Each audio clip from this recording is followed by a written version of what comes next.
All right, well, let's wrap things up with the good, the bad, the ugly. This is where Andy Good tells us what's been good, what's been bad, and what's been ugly in rugby. Well, plenty of good this weekend, and we're going to start away from the male game.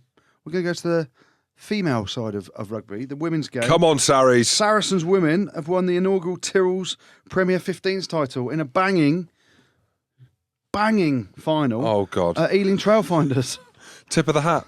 Tip of the hat. Ealing Trailfinders, Jim's favourite team. Trailblazers, you call it, don't you, Jim? Yeah. But anyway, so the final yesterday, Saracens women won, I think it was 24-20 over Harlequins women. So a great advert for the game and the growth of the women's game. That was outstanding. Go on then, Jim. We'll go up to Scotland, Edinburgh, and Cockers beating Glasgow. Oh, Made the okay. playoffs. You said it. Thank They're you. in the Goode. Donica O'Callaghan barring out at Six Ways, had a hell of a career. Stella. I love the way his kids each wore a different jersey from the teams he's played for, which was a nice touch and a great send-off. A little bit of, we'll go Worcester again, Smash Quins. So not only was it Donica O'Callaghan's send-off, I think Chris Pennell made his 200th game for Worcester as well. All good stuff. The Jaguares, or the Jaguares, however you want to pronounce it. Or Jaguares. Basically the Jaguars. Basically the Jaguars. Jaguares. In the Super Rugby. Got their first ever win in New Zealand, Jim. Oh, great. Against great. the Blues. You've Okay. got to tip the hat to them, haven't you? All right, tip your hat, mate. Hashtag the Blues. Mate, New Zealand. You just said New Zealand team shit. Yeah, the Blues are shit. There we go. So that was pretty good. But it can only be one team this week. It can only be one team. One of my teams that I played for.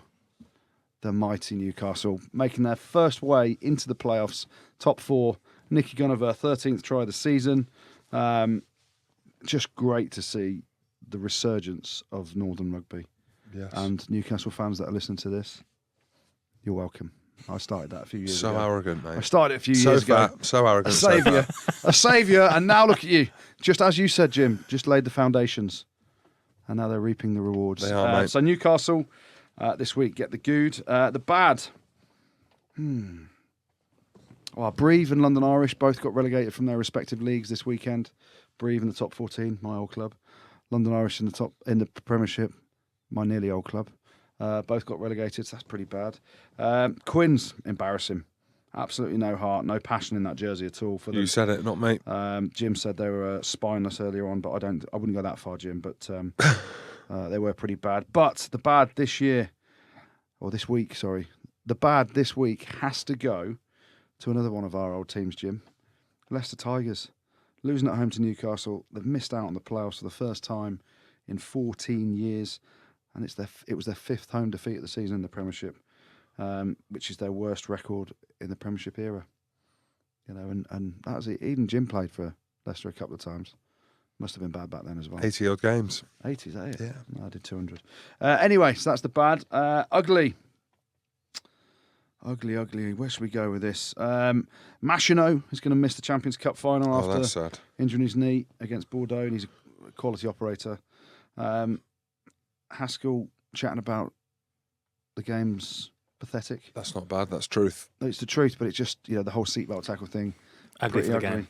But the ugliest thing in rugby this week is I'm very disappointed in this person. Very, very disappointed in Mike Tyndall. What? He's had his nose done. He has. He looks way better. I think he looked much better looking. You know why he's done that? When his nose was across his face. Royal wedding coming up, isn't there? Wedding's coming up, mate. Yeah. He's aging a little bit. He wants to stay in them royal circles because it's becoming farcical now. He had the rugby player thing backing him up. He had the World Cup winner in 2003 when it was in black and white TV. Now he's got to go for the looks, hasn't he? He's even got a tinkle of a tan. Yeah, I was at a golf day with him the other day, and I did a dinner with him the night before he went in to have his nose done, so I knew about it. And I've seen him a couple of times since. He's literally going around saying no one's noticed. No one's noticed about his nose being done because he's grown a beard, the old distraction. Oh. Someone's like, something looks different about you. Oh, I've grown my beard. Oh, no, Mike, your nose is straight now. I preferred it when it splattered across his face. So the ugly this week goes to Mike Tyndall, worrying about his royalness. Good friend of yours? Good friend of mine. He Mike hates Tyndall. you. No, he told me doesn't. he hates you. Oh, I was on his stag do. Were you there? Well, I couldn't go, man. I was playing. I was in the final. There we go. That is the Good, the Bad, the Ugly. Thank you very much, Goody. Don't forget to subscribe to us, follow us on Twitter, review us on iTunes, and check out eventbrite.co.uk for all the details on upcoming live shows. It's the Rugby Pod. Pod.